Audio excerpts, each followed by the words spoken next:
really shaped you? Okay, started in music.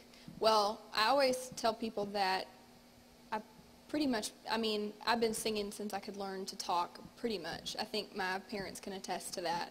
I think the joke, my mom said that she brought me, like, I wore out 2 separate Fisher-Price tape recorders that you could, like, record yourself into, and just with my stream of consciousness songs that I was making up. But it's just like everything I saw, you know, singing about it.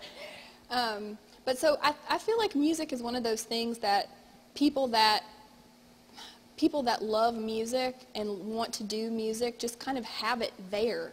It's just there, and you can't really explain it where this music is coming from. You're driven to do that. Yeah, you're just driven. I mean, I really can't remember a time that I didn't love music and want to do it. And I've talked to other people that are artists and other people that are musicians, and they all feel the same way too. It's like, you can't not do it.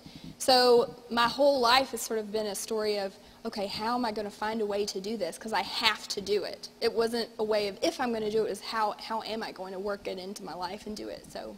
And I know you have a practical side to yourself. And yes, I do. And so there was a side of you that said, hey, I can't just go and do this. I need to have another profession because I'm not sure if I can make this work. Well, you know, I came from a family of educators. So both my parents were professors, and which is unusual in Shake Rag, Tennessee, which I already said I was from. But, you know, I knew that it was really important to have a strong foundation of education and, you know, an employable skill.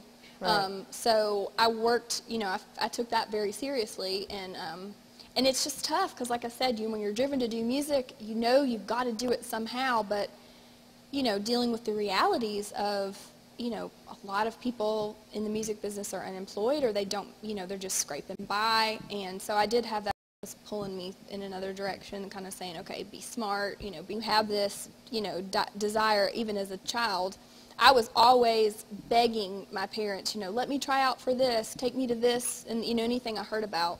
And we were living in Dallas at the time, and I had done something in like a Christmas play at church, and the choir director had told me about some friends of his that he was like, hey, they're looking for some kids to come and audition to do this TV show.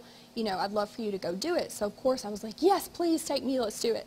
So I went and auditioned for them, and it happened to be that they were casting for this show called Barney and Friends that was on PBS, which ended up getting picked up and running for years on PBS. So I had no idea at the time, you know, nobody knew anything about it. It was just like, it's a show about a purple dinosaur and, you know, uses imagination. And every 2-year-old seen that show. Right, right. So, but I definitely, and every parent. You know, we were just, I got cast with 5 other kids that actually just did the voice acting for the children that were appearing on the show. And I'm not exactly sure how that happened, where they, you know, but the children they had didn't sing. So basically they needed kids to sing for them. So I was a casting. And you raised your hand? I was like, yes, me, I'll do it. So it was great. I always joke like that was the best job I ever had because, I mean, you know, it was just so cool. You know, you got to go sing and do music, and they paid you a lot of money. Hey, that is a great gig for any musician, yeah, right? But it was pretty cool. So I know all the Barney secrets. So in 2006, you released your first CD. Right, my first CD of original music. What was the experience like making that first CD and creating your own music and seeing that come to fruition? Really scary, because what you don't think about when you're doing that kind of thing is that it does live on forever.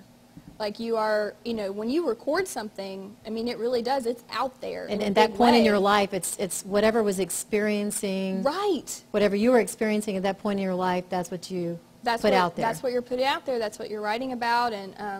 And your first record, you know, you're so green. I didn't know anything about. But what was it like being in the studio? Well, that was easy because, you know, having done Barney for right. 30 years, you know.